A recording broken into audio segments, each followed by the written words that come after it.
You sound ridiculous. And then the sisters stand up, these cowards are blaming other Moors, and y'all didn't do nothing, absolutely nothing, put in zero work about the rest of the Moorish family who has been labeled Negro, blacks, and coloreds, did nothing about that. But you want to jump out on YouTube and blame Moors.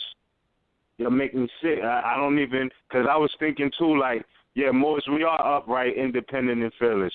We need to maybe have like a convention or something, but I don't even want to sit at the same table with these type of people. Like, I really don't. You know what I mean? That's just where I'm at. They used to have conventions when the Prophet was on the scene. All of the temples, they had conventions at all times. But once he passed form, like I said, the book, Bringing the People Back to the Constitutional Fold, kind of explains to you, what had occurred there. It was a whole big thing. In essence, what really occurred is that people just wanted to take the place and be who they were not. You know what I'm saying? They wanted to be the one that was in power, the one that was in control. And that's all you see right now with these people when they come out and do this. Because why do people want to control people? Why do they, want to say you, like, the worst thing that could be said is that you're not a Moor unless you come to the temple. I'm going to finish reading this, but let me just say this because you brought it to my attention.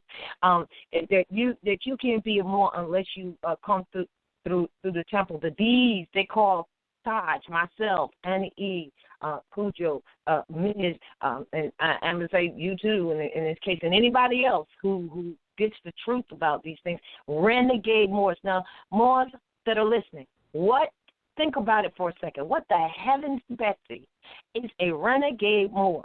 Renegade because you're not in a temple? Who are they to make such determinations? What they're saying is that if you're not part of their club, you're a renegade. Well, they can say that all day long if they wish to, but that doesn't mean that you need to buy that and say that you're not a Moor unless you join the temple. First of all, the only temple, of course, is Cujo's, and that's North America, Canaanland. So, in fact, the first temple that the Prophet had was Old Canaanite Temple, all right? And if you go on our site, you'll see the authority of a letter that he wrote. So, in reference to his visit to that area, but renegade Moors. What is that? What the heck is that? Can I add on to that? Yeah. Can I add on to that? What it is really is you're dealing with the psychology of Jangos and Stevens. You know what I'm saying? Like, right. that's really what it is. So Stephen is saying, they're a little bit too free over there. You know what I mean? You're supposed to be on the plantation like me, up under master. That's their psychology. Whether they say it bluntly like that or not, this is how they think. This is how they think. El-Haj Shabazz Malik tried to tell you about that too when he was talking about the House brothers and the Phil brothers, or the so-called Negroes. You understand? It's very real. Everybody is not built the same way. Everybody doesn't build their character the same way. So this is who you're looking at. You know what I mean? This is what it is. Stephen found a way to be heard by the world to try to lure people back onto the plantation with the Stevens, and they really getting laps ran around them. But all of those, the majority of the mentally enslaved who wanted to stay on the plantation, they watch the Stevens speak from the house, you know what I mean, and they don't leave the plantation. They're entertained by Stevens. You know what? That explains that. That explains that. And I just want to say, and this may be over some people's heads if they haven't studied, but just go look it up for yourself. When we talk about just sanguine, it means the right of blood. We are family by blood, all right? When we talk about just praetorium, that means in civil law the discretion of the praetor as distinct from religious or standing law, the kind of law which the praetors introduced for the purpose of aiding, supplying in civil law for the public benefit. Now, truthfully, that's what these grand sheiks are supposed to be.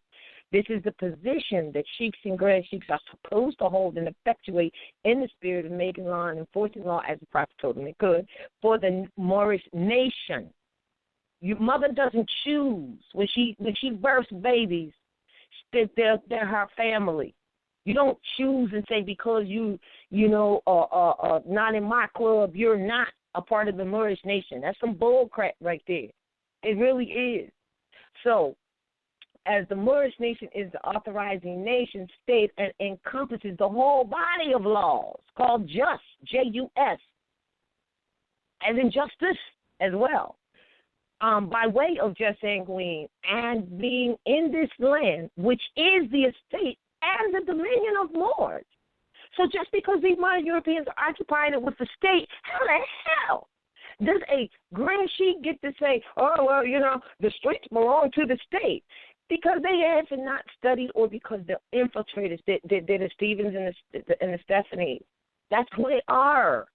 And they're working for them to keep you in under their jurisdiction. And that's why the prophet said, be careful, some of your own wearing turbans and feathers will put you back into slavery. And they'll put that turban on and have it wrapped red real big and have on their feathers and all dressed with the damn tie on, which is really not our dress at all. I mean, really, because the tie represents the noose of corporations. Take that shit off and use what we call an Asian collar, or what they call Mandarin collar, or they might call it Chinese. That is not, there they are, and talking crap.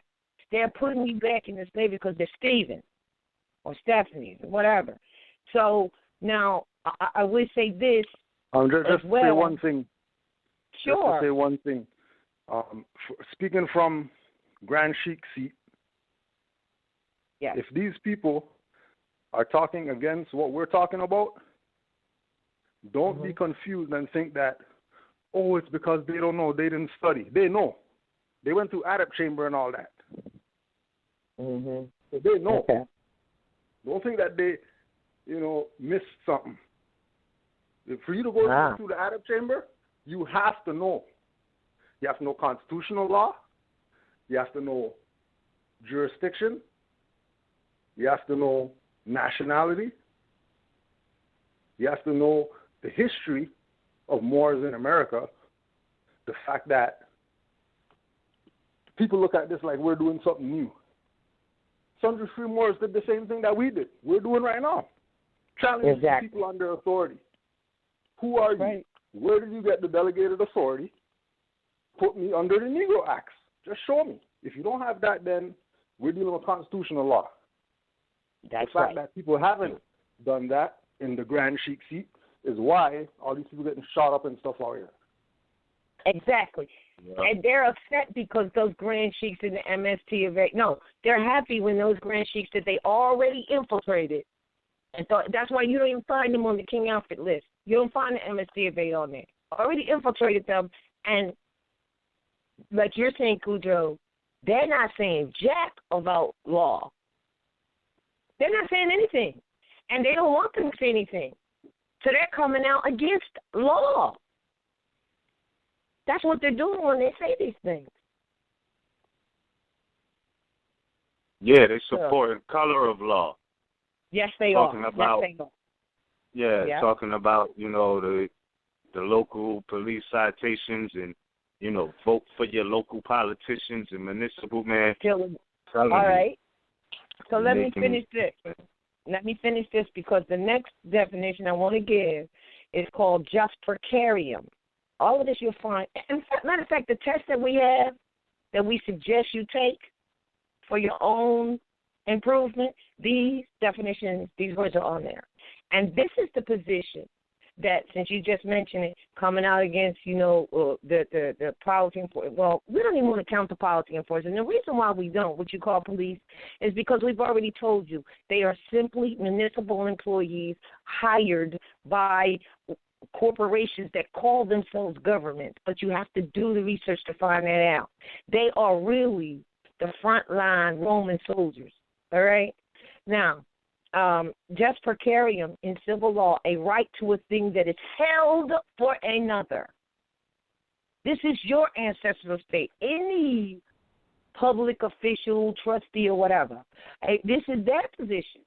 A right to a thing that is held for another, for which there is no remedy by legal action, but only by entreaty or request.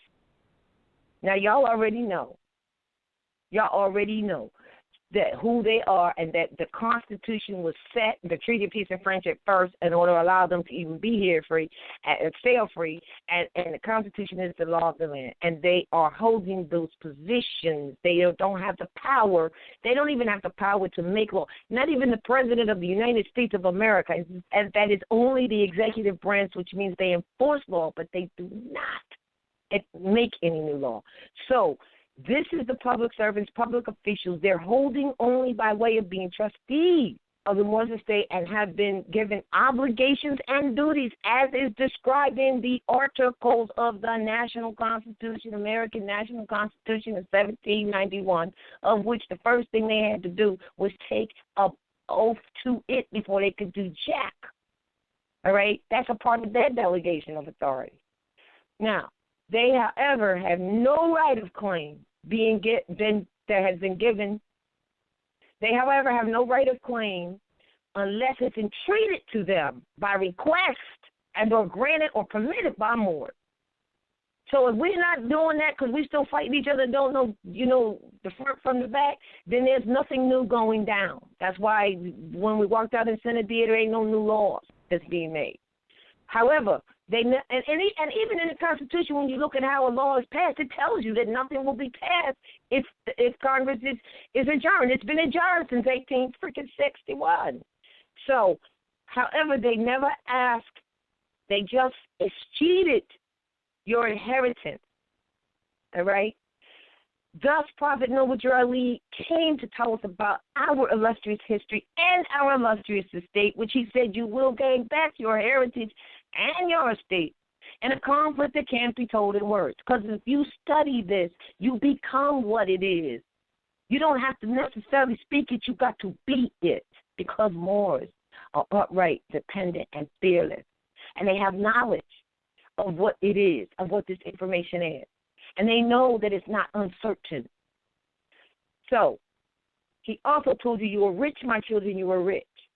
So, that's because this is our ancestral estate, all right? So I just wanted to throw that in there. I wasn't planning to, but I just felt I needed to because that's the position they take. But since we are running around fighting each other, they do what they do. So I'm going to read caveat emptor in its entirety. It's really very short, but you should read it because it explains.